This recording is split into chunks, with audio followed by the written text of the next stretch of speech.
Bienvenidos a Africanismo en el Portal. Hoy nos sumergimos en una distinción conceptual fundamental dentro de las prácticas yoruba, las diferencias entre Ebo y Adimu. Comprender estos términos es, vital para profundizar en la cosmovisión y el ritual que sustentan esta tradición milenaria. Efectivamente. Y vamos a analizar las perspectivas sobre qué define a cada uno, cuál es su propósito, y también, muy importante, de dónde provienen lingüísticamente estas palabras. Nos vamos a apoyar en estudios etimológicos y, por supuesto, en la propia praxis ritual documentada. Así que, la pregunta central que va a guiar nuestra conversación hoy es: ¿cuál es la diferencia fundamental entre Ebo y Adimu en el contexto yoruba, tanto en su función ritual como en su origen etimológico? Bien, desde mi lado, mi perspectiva se va a centrar en destacar la naturaleza, digamos, intrínsecamente transformadora y resolutiva del Ebo. Yo lo veo como un mecanismo espiritual diseñado específicamente para la corrección energética y también como una forma de negociación con las fuerzas espirituales. Esto, claro, en contraste directo con el Adimu, que entiendo más bien como una ofrenda de carácter devocional orientada al mantenimiento y al agrado. Ujú. Yo, por mi parte, buscaré ahondar un poco más en los matices. Si bien la distinción general es sin duda válida y muy útil, no quiero subrayar el rol crucial del Adimu, no solo en el agrado, sino en el sostenimiento activo del vínculo y fundamentalmente en la nutrición del Akse, esa energía vital fundamental con el Orisha. Además, insistiré en la importancia de la precisión etimológica para evitar confusiones conceptuales que a veces llevan a errores prácticos. Diferenciar Adimu de la palabra común para comida, por ejemplo, y desmontar ciertas interpretaciones populares que, aunque atractivas, son lingüísticamente infundadas. Bueno, empezando por mi punto de vista, el Ebo o Ebo, si usamos la tonalidad precisa que nos indica su origen y su fuerza, debe definirse primordialmente como un sacrificio, una ofrenda de carácter transformador. Su propósito esencial es intervenir activamente en una situación dada, ¿no? Buscar resolver un problema concreto que aqueja a una persona o a una comunidad. También reequilibrar las energías de un Odú que así lo requiera, esto, claro, tras una consulta oracular. Abrir caminos que parecen obstinadamente cerrados o corregir una energía que se percibe como adversa, negativa o disruptiva. En el contexto específico de Ifá, esto es meridianamente claro. El Ebo es prescrito por Orunmila a través de la lectura de los Odú. No es algo que se realice, digamos, caprichosamente o por una intuición general. Los elementos que lo componen son variados y esto es crucial, específicos para la situación y el Odú revelado. Pueden incluir desde animales, comidas preparadas de una manera particular, hasta elementos recogidos de la naturaleza, hierbas, tierras, aguas, objetos simbólicos.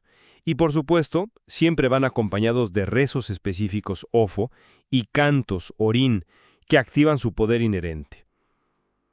La función clave, insisto en esto, del Ebo es cambiar la energía, ya sea de una persona, de un linaje, de un lugar o de una circunstancia.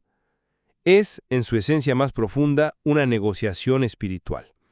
Ofrecemos algo valioso, tiempo, recursos, elementos específicos, nuestra propia energía vital, al universo, a un Orisha particular, o, muy a menudo, a Eshu como el gran mensajero y regulador universal, buscando a cambio restaurar la armonía, obtener protección o encontrar la solución a ese problema detectado por el oráculo. Por eso lo diferencio tan marcadamente del Adimí. Al Adimu lo veo como una ofrenda, principalmente, aunque no exclusivamente, de alimento, entregada directamente al Orisha, pero sin esa función primordial de contrarrestar una negatividad específica o de alterar un destino marcado por un Odú desfavorable. El Adimu busca agradar, sí, pero sobre todo alimentar simbólicamente, rendir culto de manera continua, a través de frutas frescas, comidas cocinadas con esmero, bebidas preferidas por la deidad, por ejemplo. Etimológicamente, el término Ebo deriva del verbo yoruba clásico bo, que significa ofrecer, sacrificar, rendir culto en un sentido fuerte, un sentido de entrega.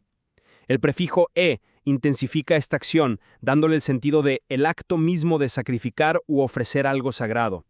La frase tan común en Ifá, Ebo Nishiche, que se traduce como debe hacer sacrificio o ofrenda, confirma esta función resolutiva e imperativa. Es una acción necesaria, indicada por la divinidad para que la situación mejore o se resuelva. En resumen, para mí, Ebo es sinónimo de remedio espiritual, de transformación buscada y de reequilibrio energético dirigido. Estoy de acuerdo en la distinción general que planteas, sí. Y la función transformadora, interventora del Ebo es, innegable y central en la práctica, eso está claro. Sin embargo, me parece crucial enfatizar que la función del Adimu va bastante más allá de ser un simple agrado o una ofrenda de culto genérica. Yo lo veo como algo fundamental para la nutrición y el fortalecimiento de la propia divinidad, en su manifestación accesible a nosotros, ¿no?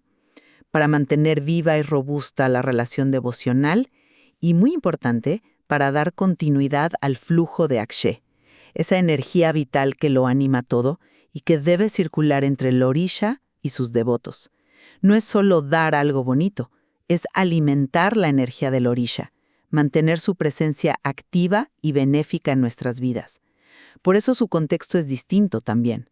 Como bien decías, el Ebo suele ser prescrito por Ifá ante un problema, un peligro, un diagnóstico específico. El Adimu, en cambio, muchas veces no está ligado a una consulta oracular específica o a un pronóstico negativo. Surge más bien de la devoción cotidiana, de los ciclos festivos del calendario litúrgico yoruba que marcan los días de cada orisha, o incluso de la intuición y el deseo sincero del devoto de conectar, de agradecer y nutrir a su orisha tutelar o a aquellos con los que tiene un vínculo especial. Y aquí la etimología nos da pistas valiosas y confirma esta visión de sustento. El término adimu, que también puede aparecer dialectalmente como adimo, proviene de la combinación de dos raíces yoruba muy significativas.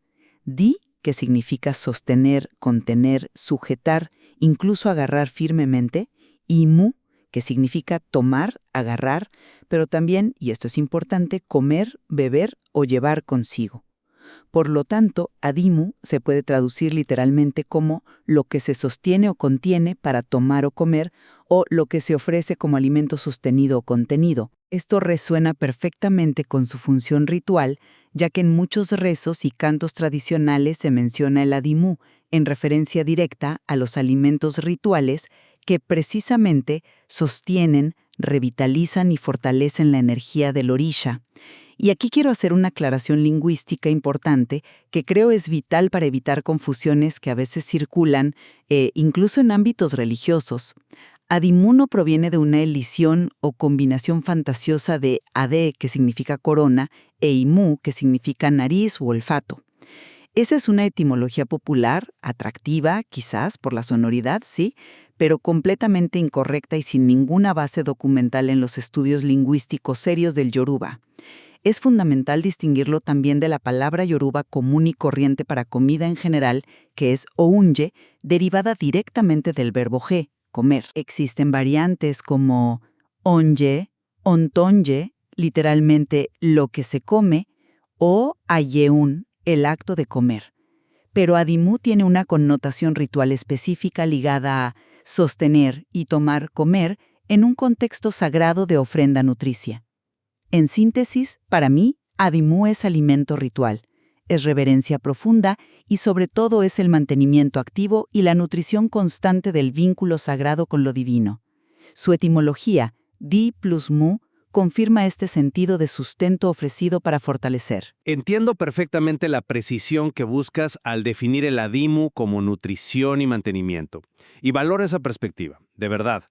Sin embargo, volviendo al primer punto de contraste clave, la naturaleza misma de la ofrenda, sigo viendo al Ebo fundamentalmente como una intervención directa.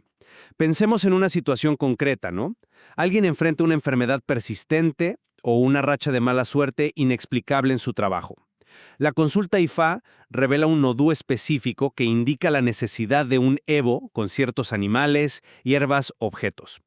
Ese Ebo es una acción directa, casi como dijiste, una medicina espiritual prescrita para alterar esa situación específica. La intención transformadora es el núcleo del Ebo. Hay un intercambio, ya sea explícito o implícito. Doy esto para recibir aquello, ¿no? Ya sea la salud, la estabilidad o el cambio de suerte. Esa cualidad de intervención activa para modificar un estado energético o una circunstancia vital adversa es lo que lo define primordialmente, en mi opinión.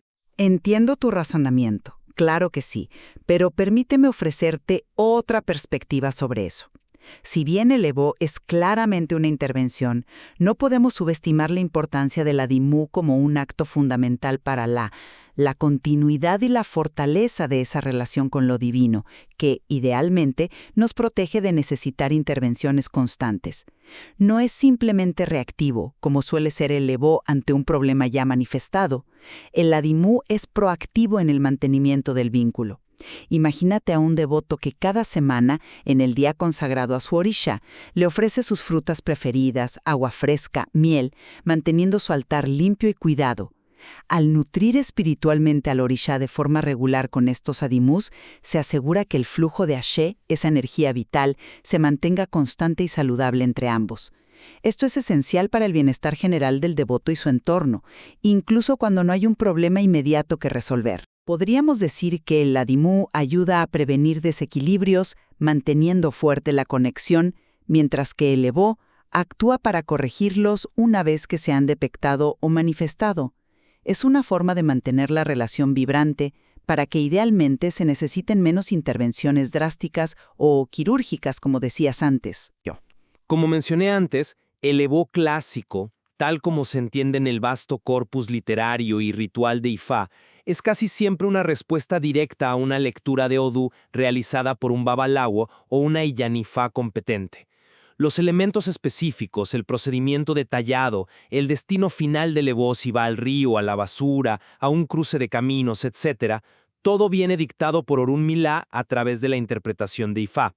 Su necesidad surge de una consulta oracular que revela un desequilibrio, un peligro potencial, una bendición que necesita ser activada o una negatividad que debe ser neutralizada. Es una indicación específica, un mandato divino para actuar. Es un argumento sólido, sin duda.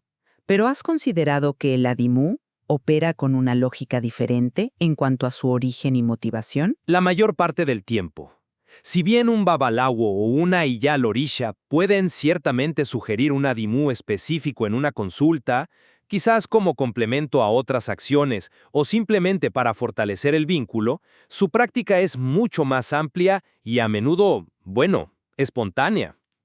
Frecuentemente nace de la devoción personal, de un sentimiento de gratitud por bendiciones recibidas, de la necesidad de seguir los ciclos festivos anuales dedicados a cada orisha, o simplemente del deseo sincero que brota del corazón del devoto de ofrendar algo bello y nutritivo a su divinidad protectora. Su práctica tiende a ser más regular, a veces incluso diaria o semanal, como en el ejemplo anterior, ¿no? Y no necesariamente reactiva a un diagnóstico específico de Ifá. Es parte integral del tejido cotidiano de la relación con lo sagrado, no solo una respuesta a una crisis o a una predicción oracular. De acuerdo. Volvamos entonces a la etimología, porque creo que refuerza estas distinciones de manera muy clara. La raíz bo en evo es inequívoca en la lengua yoruba, tanto clásica como moderna. Apunta directamente a sacrificar, ofrecer, rendir culto en un sentido fuerte, de entrega significativa. Ese verbo subraya el acto de dar algo, a veces algo costoso o difícil de conseguir, con un propósito sagrado, y en el contexto del Evo como lo entendemos ritualmente, inherentemente transformador. La propia palabra encapsula esa idea de una ofrenda que busca un efecto tangible, una resolución, un cambio. No es un mero regalo, es una acción con consecuencias esperadas. Exacto. Y yo vuelvo a la etimología de la Dimú para mostrar su especificidad y por qué es tan importante no confundirla. La combinación de di, sostener, contener, agarrar, más mu, tomar, comer, llevar, apunta directamente a la idea de un alimento o sustancia que se ofrece y que sostiene o nutre al receptor. Es un concepto muy físico y a la vez profundamente espiritual, lo que se da para mantener, para fortalecer, para vitalizar. Por eso es crucial, como decía antes, distinguirlo lingüística y conceptualmente de unye, la comida cotidiana, profana, Y reitero la importancia capital de descartar esa falsa etimología popular de ade, corona, más imu, nariz, olfato. La precisión lingüística aquí no es un mero ejercicio académico para especialistas, ¿eh? Clarifica la función ritual específica del adimú como sustento devocional ofrecido regularmente. Esta comprensión nos diferencia tanto del sacrificio transformador y puntual, Evo, como del alimento profano y cotidiano o unye, Orisha. No prestar atención a estas raíces es, perder una capa importante de significado. Ahora, una pregunta que surge naturalmente de esta discusión y que seguro muchos practicantes se hacen es, ¿pueden coexistir o superponerse estas prácticas en la vida real? Porque es evidente que muchos evos incluyen elementos comestibles, frutas, granos, miel, aceite de palma, incluso animales que luego se cocinan en parte y se ofrecen. ¿No hay ahí una superposición inevitable con el concepto de adimú? ¿Dónde trazamos la línea? Mi enfoque aquí es un poco diferente, aunque entiendo la pregunta, claro. Claro que pueden coexistir y a menudo lo hacen en la práctica ritual, que es compleja y multifacética en el día a día. Un evo de gran envergadura puede contener diversos alimentos, pero, y como tú mismo señalaste muy bien al principio, la finalidad última del evo es el cambio energético, la resolución de un problema, la negociación espiritual para alterar un destino. Los alimentos dentro de ese evo específico son parte del paquete ofrecido para lograr esa transformación. Funcionan dentro de la lógica del sacrificio interventor. Su naturaleza comestible es, digamos, secundaria a su función dentro del evo global. Estoy completamente de acuerdo. La intención, el propósito fundamental detrás del acto marca la diferencia crucial. Un mismo elemento, como una fruta, puede ser parte de un evo con una intención transformadora, o ser un adimo ofrecido con intención nutricia y devocional. No. Exacto. El adimen, en cambio, es primordialmente alimento devocional, ofrecido para nutrir, agradar y mantener esa conexión vital. Aunque ambos son actos de dar algo a lo divino, sus funciones principales son distintas y, de hecho, complementarias. El Bo busca alterar una dinámica existente o prevenir activamente un mal augurio detectado. El Adimú busca alimentar y mantener una relación ya existente, fortalecerla día a día, semana a semana. Uno es más quirúrgico, una intervención específica ante un problema, como bien dijiste. El otro es más nutricional, un cuidado constante para mantener la salud espiritual. Son dos herramientas espirituales diferentes, pero igualmente importantes en la rica y compleja caja de herramientas de la tradición Yoruba. Bien, para resumir mi perspectiva entonces, el Evo se erige como un acto fundamental de sacrificio con un poder intrínsecamente transformador. Es una herramienta espiritual diseñada específicamente para corregir desequilibrios energéticos, resolver problemas concretos y alterar situaciones adversas o peligrosas, una acción cuya necesidad, a menudo, se revela a través de la sabiduría de Ifá. Su etimología firmemente arraigada en el verbo bo, ofrecer sacrificar, subraya esta función de dar algo sagrado con el propósito explícito de lograr una resolución, una protección o un cambio beneficioso. Y recapitulando mi posición, el Adimu es esencialmente una ofrenda de sustento y reverencia, crucial para alimentar la energía misma del Orisha y mantener así la conexión vital y el flujo constante de Ashe entre lo divino y lo humano. No es solo un simple agrado, sino una nutrición espiritual fundamental para la continuidad de la relación. Su etimología, derivada de la combinación significativa de di, sostener, y mu, tomar, comer, confirma claramente esta función de alimento ofrecido que sostiene y fortalece. Sostengo que es vital distinguirlo tanto del Evo transformador como del concepto general de comida o unye y rechazar activamente etimologías populares pero incorrectas que solo sirven para oscurecer su significado ritual preciso y su importancia en la práctica devocional. Queda claro entonces, tras este intercambio, que tanto Evo como Adimú son prácticas centrales, indispensables y profundamente valiosas dentro de la tradición yoruba. Representan diferentes facetas, ambas absolutamente necesarias, de la compleja, rica y dinámica interacción entre los seres humanos y las fuerzas divinas conocidas como Orisha. Así es. La comprensión precisa de sus nombres, sus funciones rituales específicas y sus raíces lingüísticas auténticas no hace más que enriquecer nuestra apreciación de la profundidad, la coherencia y la sabiduría práctica de la cosmovisión yoruba. La distinción que hemos explorado hoy, basada tanto en la función observada en la práctica como en el análisis etimológico cuidadoso, ayuda a clarificar los roles específicos y, en última instancia, complementarios de estas dos formas esenciales de ofrenda y comunicación con lo sagrado. Y sin duda alguna, siempre hay más para explorar, ¿verdad? Para matizar y comprender en la vasta riqueza del lenguaje, la filosofía y la práctica ritual yoruba. La conversación de hoy simplemente abre puertas e invita a seguir profundizando en estos temas fascinantes. Para más programas como este y otros contenidos dedicados al estudio y difusión del africanismo, los invitamos cordialmente a visitar nuestro sitio web en portalafricanista.com.ar. Y también pueden encontrar y descargar nuestra aplicación móvil directamente desde la Play Store de Google, buscando Portal Africanista, para tener acceso a nuestros contenidos donde quiera que estén. Muchas gracias por acompañarnos en esta reflexión.